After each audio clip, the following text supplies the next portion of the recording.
रामकृष्ण हरी. बघा आज आपण बनवतोय पालक पकोडे म्हणजेच पालकचे भजे हो. बघा आपण त्यासाठी काय काय घेतलंय. ही आले स्वच्छ अशी पालकाची भाजी ताजी, ते पानं काढून घेतलेत आपण कवळे कवळे.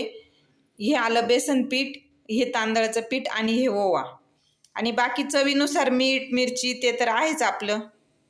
बघा हे आपण बेसन पीठ घेतलंय, त्यात आपण हे 1 चमचा तांदळाचं पीठ आहे. तांदळाच्या पिठाने ना खूप क्रिस्पी भजी होता बरं का आपले.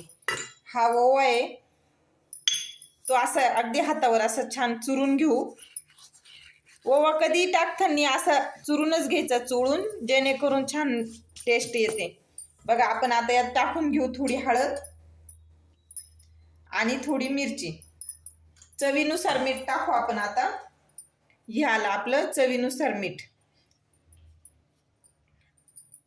बघा आता हे आपण छान असं बेटर बनवून घेऊ. याचं जास्त घट्टही नाही आणि पातळही नाही, छान असं एकच डायरेक्शननी मिक्स करून घेऊ. बघा आपण हे ना चांगलं असं एकच डायरेक्शनने 2 मिनिटं फेटून घेऊ. आणि आपण यात सोडा इनो वगैरे काहीच वापरणार नाही. इतके छान असे येताना हे पालक पकोडे कुरकुरीत असे. पालकची भाजी खायला पण नको वाटतं तर ही असे पकोडे भजे बनवून जर खाल्ले ना ते पण चांगले. बघा याचा कलर पण बदललाय. आता मी तेल तापत ठेवते.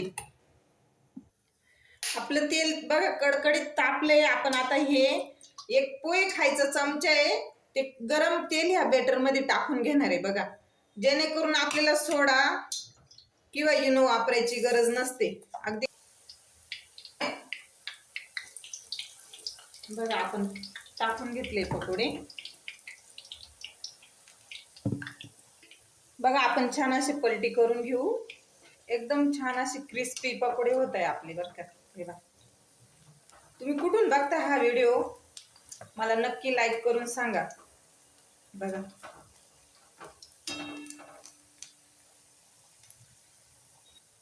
बघा आता आपण हळूवार पलटी देऊ बरं का त्यांना.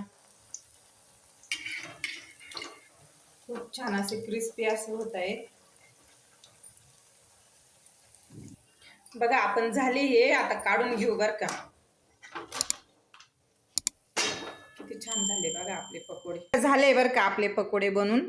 तुम्ही पण असे पकोडे नक्की बनवा, खा आणि मला सांगा.